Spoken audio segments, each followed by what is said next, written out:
Adzan adalah syariat, adalah ibadah, adalah syiar. Maka azan ini memang sesuatu yang harus dikeluarkan suaranya untuk memanggil orang pada waktunya yang telah ditentukan. Kemudian hadis riwayat Abu Daud tentang mengeraskan suara ketika azan, bahwa seseorang sahabat pernah bertanya kepada Nabi sallallahu alaihi wasallam, "Ya Rasulullah, alimni sunnatal adzan." Ajarkan kepadaku tentang sunnah adzan. Famasaha Rasulullah sallallahu alaihi wasallam muqaddam ra'sihi.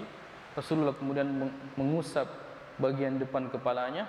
Kemudian dia mengatakan, "Taqul, ucapkan Allahu Akbar, Allahu Akbar, Allahu Akbar, Allahu Akbar 4 kali."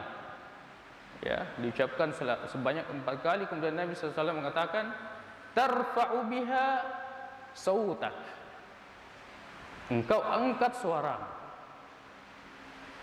Engkau angkat suara.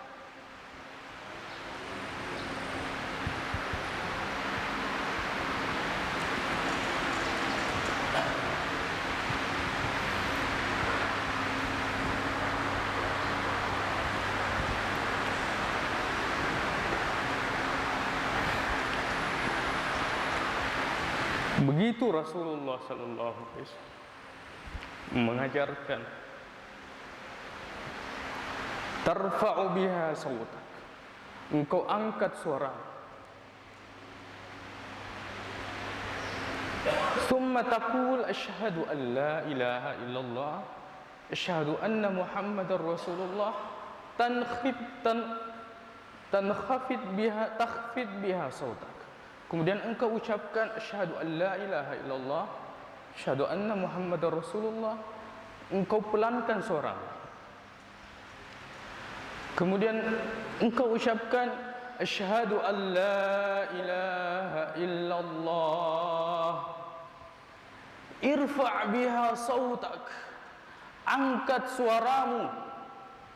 Seperti itu Rasulullah sallallahu alaihi wasallam mengajarkan kepada para sahabat azan, agar diangkat suara kemudian diperdengarkan dan didengarkan oleh umat Islam, sebab ini adalah panggilan agamanya. Tentu ini tidak disyariatkan kecuali di masjid, tidak dianjurkan dan tidak disyariatkan kecuali kepada umat Islam. Hadis riwayat Al-Bukhari dari Abi Sa'id Al-Khudri radhiyallahu anhu, beliau mengatakan, saya pernah mendengar Rasulullah sallallahu alaihi wasallam mengatakan, irfa' sautaka bin nida, angkat suaramu ketika azan. Angkat suaramu ketika azan.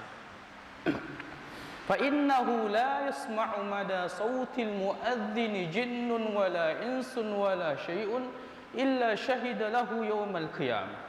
Karena tidak ada yang mendengar sepanjang suara orang yang azan ini, baik itu jin maupun manusia atau apapun itu, kecuali semuanya akan bersaksi pada hari kiamat.